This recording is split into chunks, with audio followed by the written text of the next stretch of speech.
మా తాతగారు చేస్తూ నాన్నగారికి అందించారు. నాన్నగారి నుంచి ఇప్పుడు నాకు చేస్తూ ఈ ఉత్సవాలు నిరాటంకంగా హనుమత్ ఆశీర్వచనంతో, హనుమద్ అనుగ్రహంతో ఈ ఉత్సవాలు నిర్వహించుకుంటూ ఉన్నాము. ఈ ప్రధానంగా ఈ కాశీ అంజన్నకి వెండి తొడుగు వేసి నిత్యం అనుష్ఠానంలో చేసుకుంటూ వస్తూ ఉన్నామండి. ఈ కాశీ అంజన్న ఆశీస్సులు ఎల్లవేళలా మనందరి మీద ఉండాలని ఆ స్వామివారిని కోరుకుంటూ జై శ్రీరామ్. ఇంకొక విషయం ఏంటంటే, పవన్ గారు చెప్పలేదు కానీ ప్రతి మంగళవారం నాడు కూడా ఏ విధమైన లాభాపేక్ష లేకుండా అన్న వితరణ, నేను అన్నదానం అనకూడదు, అన్న వితరణ అనేటువంటి కార్యక్రమాన్ని నిర్విరామంగా చేస్తున్నారు. సాయంత్రం పూట భజన కార్యక్రమం ఉంటుంది. ప్రతి మంగళవారం ఉంటుంది. ఎవరన్నా ఐచ్ఛికంగా ఇస్తేనే తప్ప చేతులు చాచి యాచించడం అనేది పొరపాటును కూడా చెయ్యరు. వారికి ఉన్నటువంటి, ఎందుకంటే టీటీడీలో వేద పండితులుగా చేస్తున్నారు, వేద పాఠశాలలో ఆ వచ్చిన ధనంతోనే, లేదా వారు ఏదన్నా ఇతర కార్యక్రమాలకు వెళ్తే వచ్చిన ధనమే తప్ప ఎవరిని వెళ్ళి ప్రత్యేకంగా మాత్రం అడగరు. అలాగని చెప్పి ఇస్తే మాత్రం పుచ్చుకోకుండా ఉండదు, చేస్తారు అంతే తప్ప. ఇది గొప్ప కార్యక్రమం వారు చేసేది. ఇదిగో అంజనాయన, అది మట్టితో విగ్రహం, దానిపైన వెండితో తొడుగు వేశారు.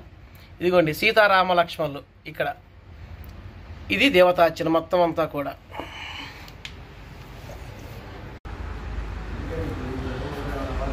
ఇది శ్రీరామ రక్ష సర్వ జగద్రక్ష. ఇది పవన్ గారి ఇంటి దగ్గర ఉన్నటువంటి ఆంజనేయ స్వామి వారు. ఇక్కడే ప్రతి మంగళవారం కూడా భజన కార్యక్రమం జరుగుతుంది.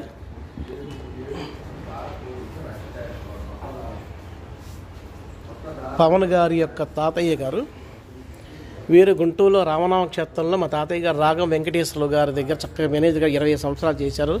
రాముల వారి యొక్క సేవ చేసుకుని తరించారు వారు. పవన్ గారు సతీమణి గారు నమస్కారం, సంస్కృత ఉపాధ్యాయురాలుగా పనిచేస్తున్నారు. ఇట్లండి, వీరికి 2 పిల్లలు, ఒక పాప ఒక బాబు. పవన్ గారు తండ్రి గారు ఎల్లప్రకట చిట్టిబాబు గారు మంచి వాస్తు పండితులు అన్నమాట. ఏమండి, బంగారమా?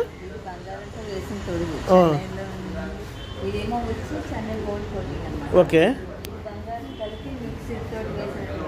ఓకే